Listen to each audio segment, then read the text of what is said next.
So hello students, आज हम जो साइंस का जो क्लास 6 का chapter number 11 light shadow and reflection इसका पार्ट 2 पढ़ेंगे। ठीक है, लाइट और लाइट का इंट्रोडक्टरी पार्ट हमने पार्ट 1 में पढ़ लिए थे।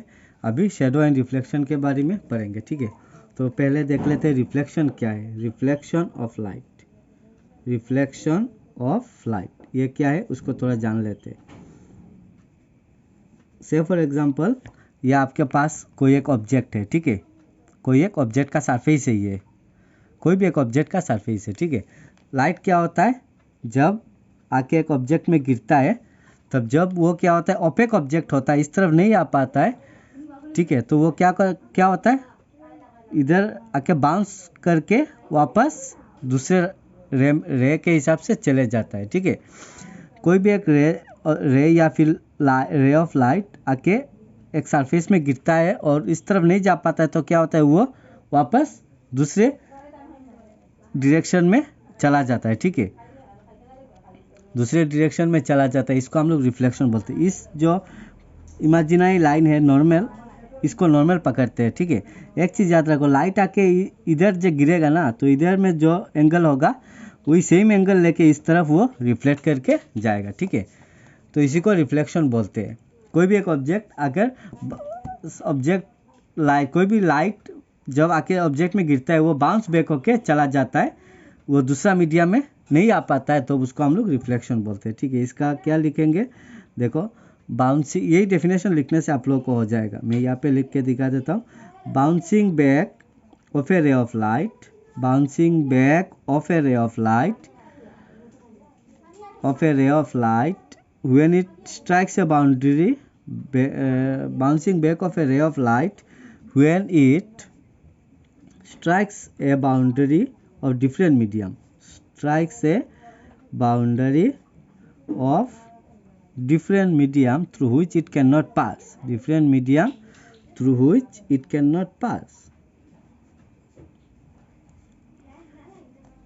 Can not pass. अगर पास हो जाता है तो उसको रिफ्लेक्शन नहीं बोलेंगे। कोई भी एक रे इधर आके इस तरफ अगर चला गया तो उसको हम लोग रिफ्लेक्शन नहीं बोलेंगे। रिफ्लेक्शन सिर्फ तभी होता है जब इधर स्ट्राइक करके चला जाता है।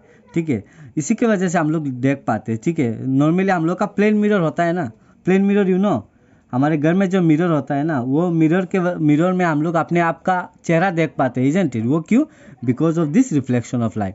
वो क्या होता है, ग्लास देखना, आप लोगों का जो ग्लास होता है प्लेन मिरर, उसका इस साइड में कलर किया हुआ है ग्लास का। ठीक है, क्यों कलर किया हुआ है, ताकि कोई भी रे अगर इधर गिरे, से फॉर एग्जाम्पल ये एक इंसान है, ऑब्जेक्ट है, कोई भी एक person standing in front of the mirror. ठीक है, तो उसका क्या होगा, इमेज भी इधर दिखाई देगा आपको, इजंट इट। ये इसका इमेज है, ये रियल है और ये आपका इमेज फॉर्म होगा। क्यों, बिकॉज यहाँ पे एक मिरर लगा हुआ है, प्लेन मिरर लगाया हुआ है, इसके वजह से हम लोग देख पाते हैं। ठीक है, तो ये रिफ्लेक्शन का एग्जांपल है।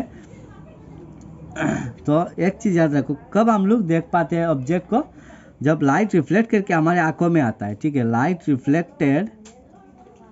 रिफ्लेक्टेड फ्रॉम एन ऑब्जेक्ट, कोई भी ऑब्जेक्ट से जब लाइट रिफ्लेक्ट होकर हमारे आंखों में आता है, ऑब्जेक्ट रीचेस आवर आइज। जब हमारे आंखों में रिफ्लेक्ट करने के बाद जब हमारे आंखों में आता है ना, तब हम लोग उसी चीज़ को, से फॉर एग्जांपल इस पेन को हम क्यों देख रहे हैं, ताकि लाइट रिफ्लेक्ट होकर मेरे आंखों में आ रहा है। जब कहीं पे भी एक लाइट है ना, उसी लाइट से क्या हो रहा है, मेरा रूम पे लाइट है, उस लाइट से इसमें आके स्ट्राइक करके बाउंस बैक हो रहा है और मेरे आंखों में आके गिर रहा है, इसीलिए हम क्या कर रहे हैं, इसको देख पाते हैं, इजंट इट। नेक्स्ट है प्लेन मिरर। अभी थोड़ा मिरर के बारे में, मिरर तो एक रिफ्लेक्शन का एग्जांपल है। तो प्लेन मिरर क्या है, प्लेन मिरर क्या है, जो मिरर फ्लैट है, mirror with A flat reflecting surface, with A flat reflecting surface. इसका रिफ्लेक्टिंग सरफेस जो है वो फ्लैट होता है। ठीक है, मैं दिखा देता हूँ आपको।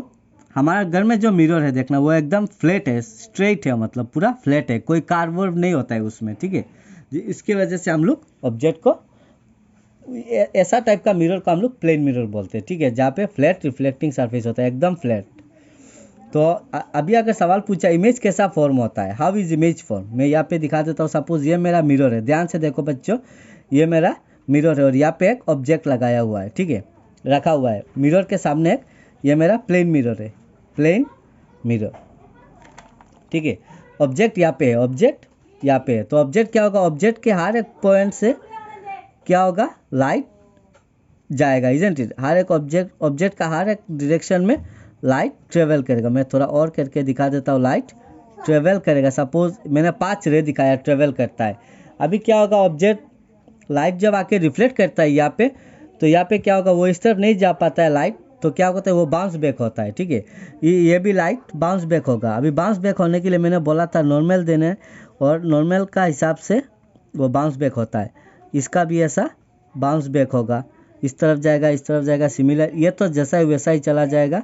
इसका ऐसा जाएगा, इसका भी ऐसा जाएगा। अगर इसको हम लोग पीछे की तरफ थोड़ा देखें तो क्या होगा, ये एक जगह में टच करेगा। ठीक है, हर एक पॉइंट मैं ये हाथ से ड्रॉ किया, इसीलिए एग्जैक्ट नहीं हो रहा है। जब आप लोग स्केल से, पेंसिल से करोगे तो यहाँ पे ऑब्जेक्ट का इमेज फॉर्म होगा। ठीक है, ऑब्जेक्ट का इमेज फॉर्म होगा। यहाँ पे इमेज यहाँ पे फॉर्म होगा, लेकिन आपका ओरिजिनल ऑब्जेक्ट कहाँ पे है, यहाँ पे है। इसी वजह से हम अपने आप को आईने में देख पाते हैं। ठीक है, बिकॉज एक इमेजिनरी इमेज फॉर्म होता है, इसको हम लोग इमेजिनरी बोलते हैं। ठीक है, एक इमेज फॉर्म होता है, जिस कहाँ पे फॉर्म होता है, बिहाइंड द मिरर एक इमेज फॉर्म होता है। इसीलिए हम लोग कोई भी एक ऑब्जेक्ट को देख पाते हैं। इधर मैं दिखा देता हूँ। सपोज आप यहाँ पे खड़े हो, तो आपका जितना भी रे है सब बाउंस बैक होके आएगा। और जब हम लोग इसको पीछे की तरफ ज्वाइन करेंगे, ऐसा जब पीछे की तरफ इमेजिनरी डॉट डॉट देके ज्वाइन करेंगे, तो ये ऑब्जेक्ट क्या होगा, इधर फॉर्म हो जाएगा। ठीक है, ऑब्जेक्ट नहीं, इमेज फॉर्म होगा यहाँ पे। ठीक है, इसीलिए हम लोग एक ऑब्जेक्ट को देख पाते हैं। ठीक है, यह था रिफ्लेक्शन का कॉन्सेप्ट। नेक्स्ट आते हैं शेडो में। ठीक है, शेडो देखो, शेडो का इंट्रोडक्टरी पार्ट थोड़ा देख लेते हैं। शेडो क्या है, शेडो के लिए क्राइटेरिया है, जो अगर नहीं होता है तब लाइट शेडो फॉर्म नहीं होगा। स्पेस होया लाइट इज ब्लॉक्ड, या फिर ऑब्जेक्ट ओपेक ऑब्जेक्ट बोल सकते हो, blocked by an opaque object, तब जाके हम लोग शेडो देख पाते हैं। ठीक है, शेडो कब फॉर्म होता है, जब स्पेस या लाइट इज ब्लॉक्ड, जहाँ पे लाइट ब्लॉक हो जाता है एक ओपेक ऑब्जेक्ट से। ओपेक ऑब्जेक्ट क्या है, हम लोगों को पता है कि नहीं, ऑब्जेक्ट ओपेक हम लोग को पता है। तो ओपेक ऑब्जेक्ट में जब लाइट ब्लॉक होता है तब हम लोग शेडो को देख पाते हैं। Isn't it? शेडो फॉर्मेशन कैसा होता है, शेडो फॉर्मेशन होने के लिए पहला क्राइटेरिया है हमारा लाइट होना ज़रूरी है। Isn't it? लाइट तो रहना ही पड़ेगा, लाइट आके एक ओपेक ऑब्जेक्ट में गिरना पड़ेगा। ठीक है, और दूसरा है ओपेक ऑब्जेक्ट में गिरना पड़ेगा। ओपेक ऑब्जेक्ट में, या फिर ट्रांसलूसेंट भी बोल सकते हो, ट्रांसलूसेंट में भी थोड़ा काम होता है, SLUCENT, ट्रांसलूसेंट ऑब्जेक्ट, तब जाके ये 2 क्राइटेरिया होना ज़रूरी है। ठीक है, तब देखना कोई भी सपोज आप यहाँ पे खड़े हो, ठीक है, तो लाइट जब आके गिरेगा तो आप तो ओपेक ऑब्जेक्ट हो, आपके अंदर से तो लाइट पास नहीं होता है, तब क्या होगा, इधर आपका एक शेडो फॉर्म होगा, इधर आपका एक शेडो फॉर्म होगा। Isn't it? ये तो आप लोगों को पता ही है। से फॉर एग्जांपल एक और एग्जांपल लेते हैं। सपोज यहाँ पे एक सपोज कोई भी एक चीज़ यहाँ पे ड्राइव स्लो स्कूल अहेड लिखा हुआ है। ठीक है, तो इसका इमेज शेडो कहाँ फॉर्म होगा, इमेज नहीं, वो शेडो यहाँ पे फॉर्म होगा। इसका शेडो पता है ना, छाया जो हम लोग बोलते हैं ना, शेडो, तो ये इस वजह से शेडो फॉर्म होता है। ठीक है, तो आई होप ये शेडो का कॉन्सेप्ट भी आपको क्लियर हो गया। शेडो होने के लिए देखो क्राइटेरिया क्या है, पहले ओपेक ऑब्जेक्ट होना है, और ओपेक ऑब्जेक्ट में लाइट ब्लॉक होता है, और ब्लॉक होने के वजह से ये इमेज फॉर्म होता है। ठीक है, तो ये था हमारा पार्ट 2, जहाँ पे हमने रिफ्लेक्शन ऑफ लाइट और ओपेक ऑब्जेक्ट के बारे में पढ़े थे। Isn't it? शेडो और रिफ्लेक्शन ये दोनों पढ़े थे। और पार्ट 1 में हमने ऑलरेडी लाइट के बारे में ऑलरेडी डिस्कस कर चुके हैं। तो ये था हमारा complete solution of this chapter. 2 part में हमने ख़त्म किया। सो उम्मीद है आप लोगों को समझ में आया होगा। Thank you.